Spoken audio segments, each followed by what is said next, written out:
सैयद हलीम उद्दीन उर्फ राहत मलाई के जन्मदिन पर विशेष स्टोरी कवरेज। हजारों साल नरगिस अपनी बेनूरी पर रोती है, बड़ी मुश्किल से होता है चमन में दीदावर पैदा। मरहूम विधायक राहत मलाई की जयंती पर तहलका न्यूज चैनल की ओर से खास स्टोरी। आपको बताते चलें कि राहत मलाई पर वोटों के साथ नोटों और जेवर भी लुटाती थी मुरादाबाद की जनता।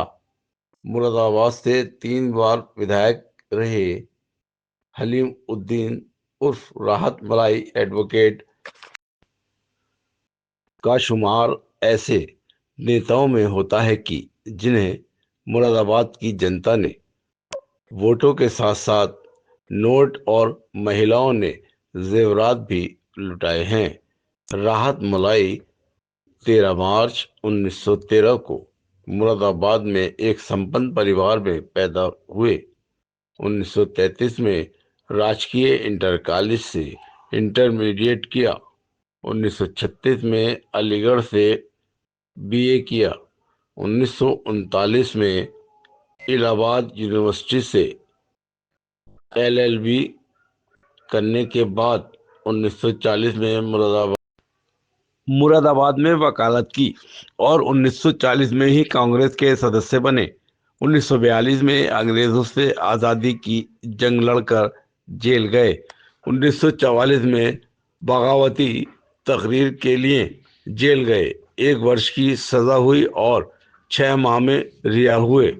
1953 में गुस्ताखे रसूल को सजा दिलाने के लिए आंदोलन किया तो उन्हें जेल जाना पड़ा। 11 माह बाद जेल से रिहा हुए। 1957 में पहली बार जेल से ही एमएलए का चुनाव लड़ा और ऐतिहासिक जीत दर्ज कराई। 1957 से 1974 तक विधायक रहे। 1984 में कांग्रेस छोड़कर निर्दलीय चुनाव लड़े लेकिन हार गए। 1957 में भारत के इतिहास में उर्दू में शपथ लेने वाले पहले विधायक की सूची में राहत मलाई का नाम शामिल है। ईमानदारी और सादगी उनकी जिंदगी का हिस्सा रहा और उन्होंने शिक्षा पर बहुत जोर दिया। 1953 में शिक्षा केंद्र खोला जो आज भी मोहल्ला डेरिया में राहत मलाई जूनियर हाई स्कूल के नाम से चल रहा है। 1975 में जिला सहकारी बैंक समिति के अध्यक्ष रहे। लंबे समय तक वक्फ बोर्ड के सदस्य भी रहे। राहत मलाई की विशेषता ये थी कि वे जुल्म के आगे कभी नहीं झुके, हमेशा गरीबों को इंसाफ दिलाने के लिए आगे रहे। यही वजह थी कि उस दौर में वोट बैलेट बॉक्स में डाले जाते थे। जब बैलेट बॉक्स खुलते थे तो राहत मलाई के बैलेट पेपर के साथ लोग नोट भी उसके अंदर डालते थे और महिलाएं अपने जेवरात, चूड़ी, अंगूठी, लौंग एवं कुंडल आदि बैलेट पेपर के साथ मोड़कर बैलेट बॉक्स में डाल दिया करती थीं, जो मुरादाबाद में एक मिसाल है। आज के दौर में शायद ही कोई ऐसा नेता हो जिसने इस तरह की लोकप्रियता हासिल की हो। उनके 4 बेटे हैं, उनमें असद मलाई आज भी अपने वालिद के नक्श कदम पर चलते हुए नजर आते हैं और समाज सेवा में व्यस्त रहते हैं। राहत मलाई एक शानदार शख्सियत के साथ नेक दिल और आम जन के दिलों पर राज करने वाले, बड़े मोहब्बत करने वाले एक व्यक्तित्व थे। इस संबंध में मुरादाबाद के सपा वरिष्ठ नेता बाबर खान, जो उनके साथ राजनीति में काम करते थे, उन्होंने मीडिया को जानकारी देते हुए बताया। वहीं एक और शख्स पूर्व पार्षद हसनैन अख्तर शमसी, जो कि राजनीति उनके घर से सीखे, उन्होंने उनके अशार पढ़ते हुए तहलका न्यूज चैनल को जानकारी देते हुए बताया। 13 मार्च 1913 को मुरादाबाद के मशहूर विधायक राहत मलाई पैदा हुए थे। उनका जन्मदिन है आज, क्या कहना चाहेंगे? अलीमुद्दीन राहत मलाई साहब मरहूम जो पैदा हुए और उन्होंने लीडरशिप की। सन 1957 में वो जेल गए और जेल से विधायक बन के आए। मौलाई साहब मुरादाबाद में वो शख्सियत थे जिन्होंने मुरादाबाद में मौलाई साहब ने मुस्लिम लीडरशिप पैदा की। मुरादाबाद में सन 1947 में मुल्क आज़ाद हुआ था और सन 1957 में मौलाई साहब MLA बने। दिल्ली में भी सरकार कांग्रेस की थी, उत्तर प्रदेश में सरकार कांग्रेस की थी, मगर यहाँ कांग्रेस की दोनों सरकारों के विरुद्ध अलीमुद्दीन राहत मलाई साहब MLA बने और वो मुसलमानों के मसीहा थे। और मुरादाबाद में जिस तरीके से 3 बार वो MLA रहे, उन्होंने MLA-शिप चलाई। अभी तक दूसरा आदमी पैदा नहीं हुआ मुरादाबाद में इस तरीके से MLA-शिप चलाता।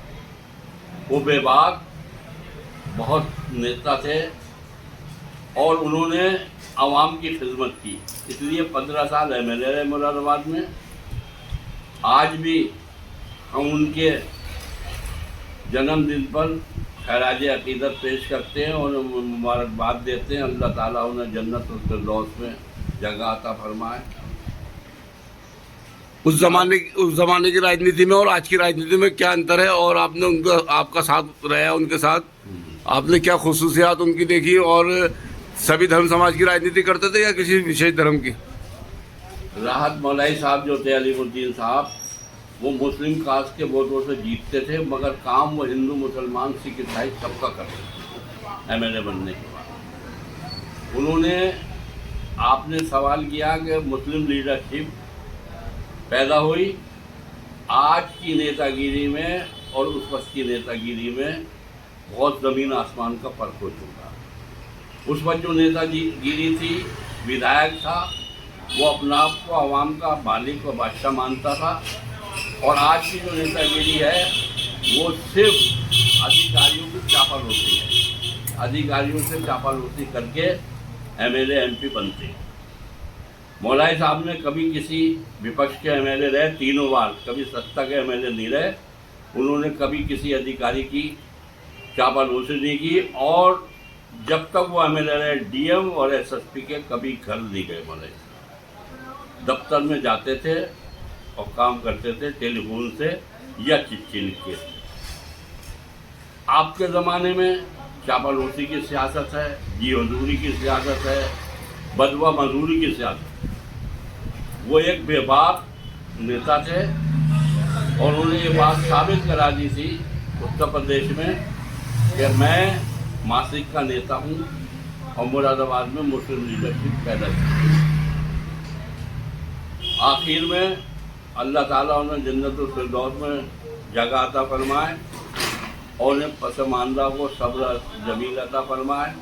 मौलाई साहब एक बहुत बड़ी शख्सियत थे। मौलाई साहब एक तहरीक थे मुरादाबाद। एक आखिरी बात, कोई ऐसा समय जो उनके साथ आपने बिताया हो यादगारी के तौर पर, जो आपको आज तक याद है, कोई खास बात क्या थी?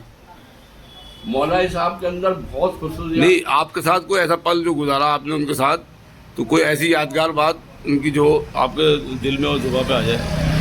मौलाई साहब जो थे वो हमारा बहुत साथ रहा, मगर एज ए मैं वर्कर था उनका, वो हमारे नेता थे। मैंने वहीं से राजनीति शुरू की, मौलाई साहब की खिदमत करी। मौलाई साहब हमारे नेता थे और मैं उनका वर्कर था।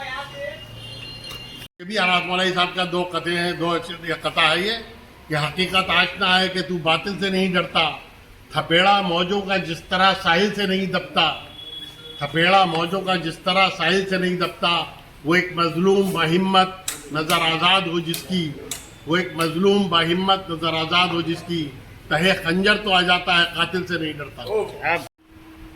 राहत मलाई साहब का यौम पैदाइश है 13 तारीख को। अब आज 13 तारीख शुरू हुई, क्या कहना चाहेंगे? 13 मार्च उनका जन्मदिन था, क्या कहना चाहेंगे? सैयद हलीमुद्दीन नाम था उनका, राहत मौलाई उनका निकनेम और तखल्लुस था। 17 साल मुरादाबाद की आवाम में उन्होंने रहनुमाई फरमाई। 17 साल यहाँ पर मुरादाबाद के MLA रहे। 13 मार्च 1913 में उनकी यौम पैदाइश हुई। उसके बाद वो सन 89 में उनका इंतकाल हुआ। उन्होंने अपनी जानशीन के तौर पर अपनी एक बेटे असद सैयद असद मौलाई को उन्होंने यहाँ पर छोड़ा, जो उनकी पैरवी भी करते हैं, जानशीनी भी करते हैं। मैं आपके माध्यम से, आपके चैनल के माध्यम से उनकी मग़फ़िरत की दुआ करता हूँ। अल्लाह ताला उनको जन्नतुल फिरदौस में आला मुकाम अता फरमाए। और साथ ही साथ ये भी दुआ करता हूँ कि जो रमज़ान मुबारक का महीना चल रहा है और शब क़दर की रातें हैं, अल्लाह ताला तमाम दुनिया के मुसलमानों पर अपना रहम करम फरमाए और सात खैरियत के ख़ास तौर से मुरादाबाद की सरज़मीन पे मुसलमानों की हिफाजत फरमाए। सात खैरियत के यहाँ की ईद जिस तरह से होली गुजरी है, इसी तरह से ईद उल फितर का त्यौहार भी सात खैरियत की गुजरे। इसके साथ साथ यहाँ के जो एडमिनिस्ट्रेशन है उनका भी शुक्रिया अदा करता हूँ कि उन्होंने अपनी दूरअंदेशी से होली का जिस तरह से त्यौहार को अंजाम तक पहुँचाया, इसी तरह से ईद उल फितर का त्यौहार भी मुसलमानों का और आने वाली अलविदा में भी एडमिनिस्ट्रेशन उसी तरह से अपने कारआए नुमाया अंजाम दे और सात खैरियत के ईद उल फितर का त्यौहार गुजरे। तमाम ही अहले मुरादाबाद और तमाम ही हिंदुस्तान के मुसलमानों को मैं ईद उल फितर की पेज की मुबारकबाद देता हूँ। अल्लाह ताला सात खैरियत के इस त्यौहार को अंजाम पजीर पर फरमाए। एक आखिरी सवाल, आपका साथ उनके साथ में रहा है काफ़ी, क्योंकि आप भी सियासत में पुराने काफ़ी टाइम से हैं, तो कैसी शख्सियत थी उनकी और आवाम के बीच में कितना विकार था और क्या हालात थे उस ज़माने में? राहत मौलाई की शख्सियत ऐसी थी कि मैं इसके साथ साथ मैं बता दूं आपको कि उनको मुरादाबाद की आवाम ने ही फ़िदाए कौम का तखल्लुस दिया था। वो फ़िदाए कौम के नाम से जाने जाते थे और उनका ही एक शेर बहुत मशहूर है जिसको मैं दिल से लगाए हुए आज तक रखे हुए हूँ कि मेरे दामन में 100 पेवंद लेकिन, मेरे दामन में 100 पेवंद लेकिन खुदा का शुक्र है धब्बा नहीं है। ये उन्हीं का शेर है और उसी की तख्लीक के वह बानी है शेर। वो जो राजनीति करते थे सभी समाज की करते थे या किसी विशेष उसकी करते थे? वो हिंदू मुस्लिम समाज की राजनीति करते थे और यहाँ पर जो भट्टियों का कारोबार जो दिया मुरादाबाद की सरजमीन को, वो राहत मौलाई साहब की देन है।